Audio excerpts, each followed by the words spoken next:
तपस्या अंक वास्तु हाउस की तरफ से मैं नीलेश शिंदे आप सभी का इस वीडियो में हार्दिक स्वागत करता हूं। दोस्तों क्षमा चाहता हूं, बहुत दिन के बाद ये वीडियो बना रहा हूं। किसी काम में व्यस्त होने की वजह से आप तक नहीं पहुंच पाया, लेकिन मेरे पिछले वीडियो को आपने बहुत ज्यादा प्यार दिया। 12,000 लोगों से भी ज्यादा लोगों ने इसे देखा और पसंद किया। कई लोगों ने इसे सब्सक्राइब भी किया। So thank you so much for that.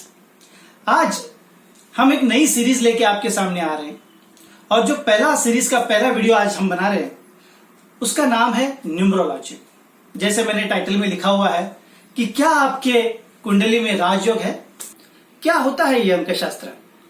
तो मित्रों, हम सभी लोग एक बर्थ डेट लेकर पैदा हुए हैं और उस बर्थ डेट में कई अंक होते हैं और हर अंक पर किसी ना किसी ग्रह का प्रभाव होता है और ये प्रभाव और ये अंकों का महत्व ही डिसाइड करता है कि हमारा जो लाइफ है वो सक्सेसफुल होगा नहीं होगा, बच्चे होंगे नहीं होंगे, प्रगति होगी नहीं होगी, नौकरी मिलेगी नहीं मिलेगी, हेल्थ रहेगी अच्छी या नहीं रहेगी। ये सारी चीजें इस अंकों के ऊपर काफी डिपेंड करती है। तो एक एक करके हम अपने सीरीज में ये सारी चीजों का विवरण करेंगे।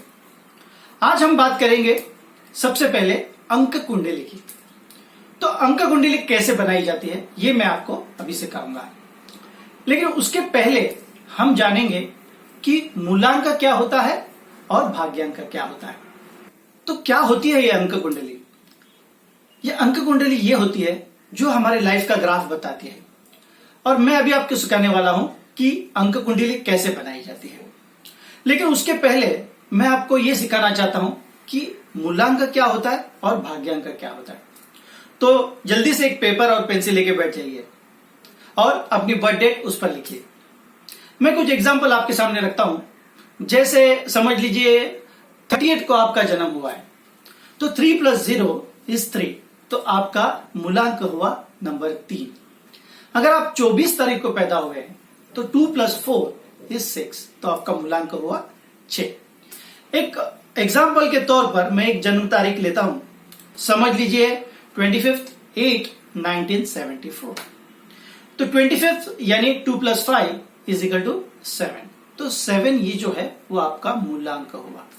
तो आप सभी लोग अपना मूलांक इस तरह से फाइंड आउट कीजिए। उसके बाद बारी आती है भाग्यांक की। ये जो भाग्यांक है वो होता है अपने पूरे बर्थ डेट की टोटल। यानी मैंने अभी एक बर्थ डेट आपको बताई थी 25/8/1974। उसमें 2 + 5 + 0 + 8 + 1 + 9 + 7 + 4 = 36। अगेन 3 + 6 = 9। तो ये बर्थ डेट का जो भाग्यांक है वो होता है नंबर 9।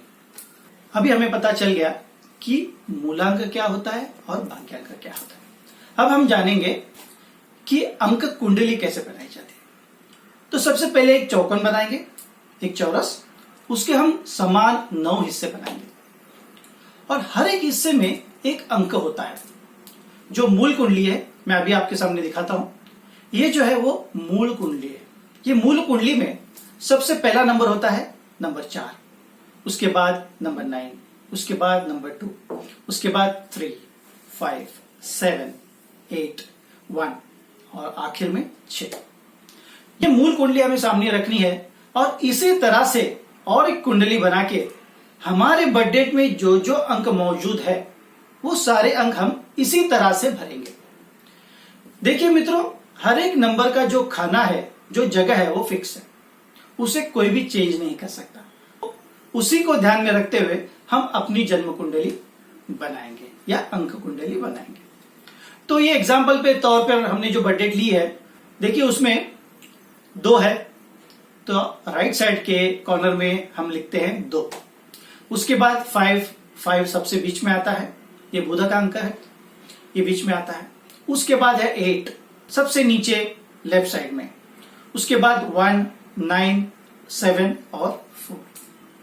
इस तरह से हमने अंक भर दिए। जो मूल कुंडली में मौजूद है उसी तरह से हमने हमारी कुंडली में अंक भर दिए।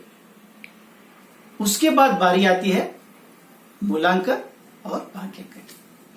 हम मूलांक हमने देखा था जो था 7, तो हमने अगेन 7 भर दिया। अगर अंक डबल हो जाते हैं तो कोई बात नहीं, हमें 2 बार लिखने हैं। उसके बाद भाग्यांक लिखना है। भाग्यांक कितना था? 9, तो हम 9 एक बार फिर से लिखेंगे। अब ये अंक कुंडली पूरी हो गई। अब इसमें देखिए कुछ जगह पर अंक ही नहीं है, कुछ जगह पर अंक दोबारा आए हुए हैं, कुछ लाइनें पूरी तरह से भरी हुई है, कुछ लाइनें आधी भरी हुई है। ये सारे योग है। हमें इन योगों से कई सारे चीजों का पता चलता है। संतान प्राप्ति, लक्ष्मी प्राप्ति, प्रॉपर्टी, बच्चे, पढ़ाई लिखाई, कई सारे प्रश्नों के उत्तर इन 9 खानों में छुपे हुए हैं। सिर्फ इसका अभ्यास कर कर हमें ये ढूंढना है। सबसे बड़ी बात हमें जो ढूंढनी है वो है हमारा फील्ड। अगर हम सही फील्ड चुनते हैं तो हमारा सक्सेस जरूर से होता है। आज हम जो योग की बात करने वाले हैं वो है राजयोग। क्या आपके कुंडली में राजयोग है? चलो देखते हैं। राजयोग होने के लिए कौन से अंकों की जरूरत होती है? तो राजयोग के लिए हमें चाहिए 4, 5 और 6। देखिए डायगोनल लाइन है 4, 5 और 6 की। अगर ये लाइन आपके अंक कुंडली में पूरी तरह से भरी हुई है तो समझ लीजिए आपकी कुंडली में राजयोग है। आपको सक्सेस होने से कोई भी नहीं रोक सकता। मैं ये बेट कर सकता हूं कि आपको सक्सेस होना ही है।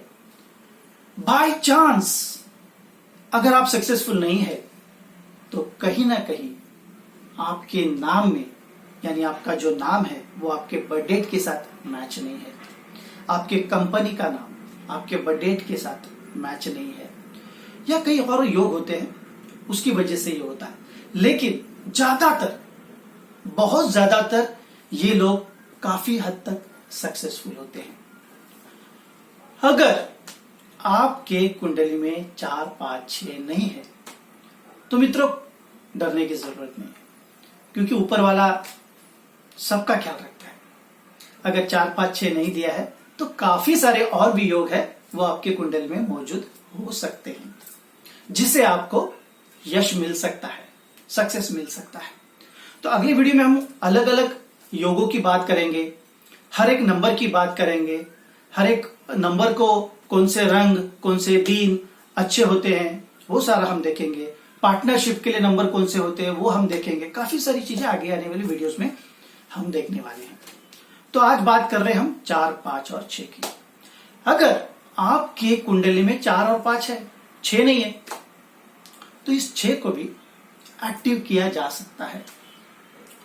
तो डरने की बिल्कुल जरूरत नहीं। अगर आपके पास 4, 5, 6 है तो बिंदास आगे बढ़ो, भगवान आपके साथ में है।